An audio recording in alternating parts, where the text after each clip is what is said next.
Chapter है हमारा प्रायिकता।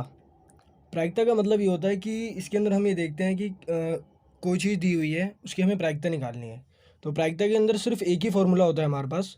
प्रायिकता आने की संभावना हम ऊपर लेते हैं और कुल संभावनाएं नीचे लेते हैं। और जैसे कि इसमें क्वेश्चन दिया हुआ है कि एक थैले में 3 लाल और 5 काली गेंद है।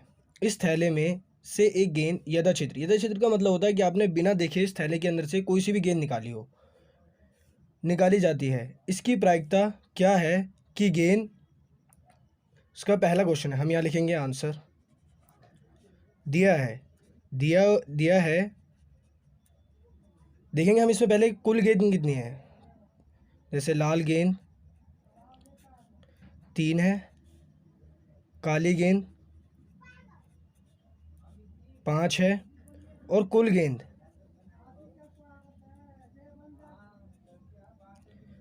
कितनी हो गई? 8 हो गई।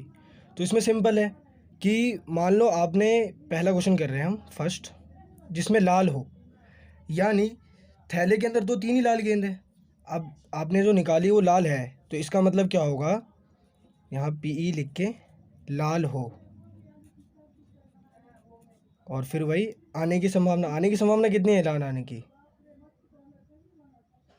3, और कुल गेंद कितनी है? 8। हो गया इसका आंसर। वैसे हम सेकंड कर लेंगे। सेकंड में क्या है, लाल नहीं है, इसका मतलब जो भी आपने गेंद निकाली है वो काली होगी। तो फिर हम वही लिखेंगे PE, इसका मतलब ही प्रायिकता और आने की संभावना होता है। लाल नहीं है। मैंने आपको बता दिया कि लाल नहीं है, यानी कुल गेंद 8 है, नीचे 8 लिख दो पहले, और आपने जो निकाली होगी वो काली गेंद होगी, तो 5 में से कोई भी एक हो सकती है, इसलिए हम यहाँ पे क्या लिखते हैं? 5। ये हो गया इसका आंसर और ये हो गया इसका आंसर। हमारा अगला क्वेश्चन जो है उसमें ये दिया हुआ है कि PE 0.05 है, तो E नहीं आने की प्रायिकता क्या होगी? इसका सिंपल फॉर्मूला होता है कि आने की संभावना प्लस में ना आने की संभावना बराबर में किसके होता है? 1 के। आने की संभावना को हम PE लिखते हैं और ना आने की संभावना को E के ऊपर बार लगा देते हैं, जिससे कि ये इससे अलग हो जाए। बराबर में 1 सिंपल है। आपको दिया हुआ क्या है? PE 0.05 प्लस का, ये जो नहीं दिया हुआ उसे ऐसे लिख देंगे एज इट इज़ 1। आपको पता है जब कोई चीज़ प्लस में होती है तो इधर आई क्या हो जाती है? माइनस में। जब माइनस में होती है तो इधर आई क्या हो जाती है? प्लस में। तो यहाँ पर क्या है, ये 0.5 प्लस में है, इधर आकर क्या हो जाएगा? माइनस में 0.05। अगर किसी को पॉइंट वाला घटाने नहीं आता तो क्या करेंगे? सिंपल, जैसे कि हम 1 लिखते हैं तो 1 के बाद हम 2 ज़ीरो लगा दें, पॉइंट के नीचे पॉइंट लगाएं और 0 यहाँ 0.5। अब कर दें घटा। आपको पता है कि यहाँ पर हम इससे यहाँ से ले सकते हैं, तो ये कितना हो जाएगा? 10। फिर ये अगला दे देगा तो ये हो जाता है 9 और ये बच जाता है हमारे पास 10। 10 में से 5 गए तो बचे 5 और 9 में से 0 गए तो 9 और ये 0। तो नहीं आने की संभावना कितनी हो जाएगी? 0.95। यही आपका आंसर हो जाएगा। नेक्स्ट क्वेश्चन है, एक पासे को एक बार फेंका जाता है, निम्नलिखित को प्राप्त करने के लिए प्रायिकता ज्ञात कीजिए। एक अभाज्य संख्या, 2 और 6 के बीच स्थित कोई संख्या और एक विषम संख्या। सबसे पहले तो हमें समझना पड़ेगा कि अभाज्य संख्या होती क्या है। अभाज्य संख्या का मतलब होता है वह संख्या जो खुद से और 1 से भाज्य हो जाए। वह संख्या जो खुद से और अपने आप से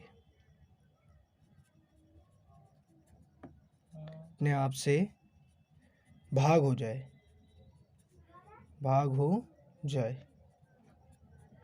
और दूसरी बात, एक पासे के अंदर हमारे पास संख्याएं कितनी होती हैं? 6 तक होती हैं, जैसे दिया है पासे में 1 होता है, 2 होता है, 3 होता है, 4 होता है, 5 होता है और 6 होता है। 6 ही संख्या होती है एक पासे के अंदर। तो आपको पता है इसके अंदर से अभाज्य संख्या कौन कौन सी हो सकती है? एक नहीं होती, एक को छोड़कर बाकी हम सब में यही रूल अप्लाई करते हैं। जैसे कि 2, वो 2 से ही भाग होगी और 1 से भाग होगी, इसलिए एक संख्या तो 2 हो गई। दूसरी जैसे कि 3, ये भी ऐसे ही होगी। पर 4 नहीं हो सकती क्योंकि 4 2 से भाग हो जाती है। पर 5 में भी ऐसा ही है, 5 भी खुद सही होती है, इसीलिए। तो अब पहले का हम करेंगे। पहले में हमें पता चल गया कि एक अभाज्य संख्या, तो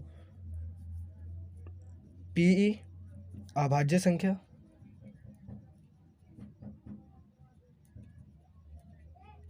अभाज्य संख्या।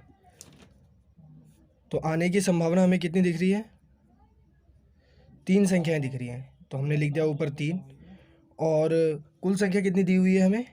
6, तो इसलिए इसका आंसर हो गया 3/6। सेकंड वाले सवाल में क्या कह रहा है कि 2 और 6 के बीच स्थित कोई संख्या, 2 और 6 के बीच, 2 और 6 के बीच कौन कौन सी संख्याएं हो सकती हैं? 3 हो सकता है, 4 हो सकता है और 5 हो सकता है। तो बोला गया कि इसकी भी प्रायिकता निकालनी है। तो हमें ये बात तो हमें समझ में आ गई कि 2 और 6 के बीच कुल संख्या कितनी है, जो आने की संभावना कितनी है? 3, और कुल संख्या हमारे पास कितनी है? 6। इसीलिए पी 2 और 6 के बीच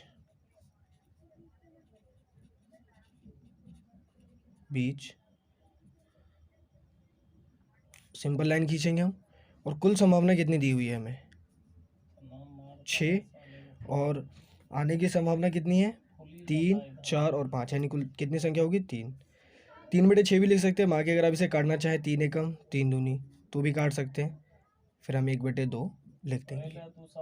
और उसी हिसाब से हम देखेंगे तीसरा वाला पॉइंट। तीसरे वाले पॉइंट में कह रहा है कि एक विषम संख्या है। विषम संख्या आपको पता है कि 1 से लेकर 6 तक के बीच में विषम संख्या कौन सी होगी भाई? विषम संख्या होगी आपकी जो 2 से भाग ना हो, जैसे कि 1, 3 और 5, यही संख्या होगी। और हमें कुल संख्या कितनी है? हमारे पास तो 6 है हमेशा, तो इसलिए पी विषम संख्या।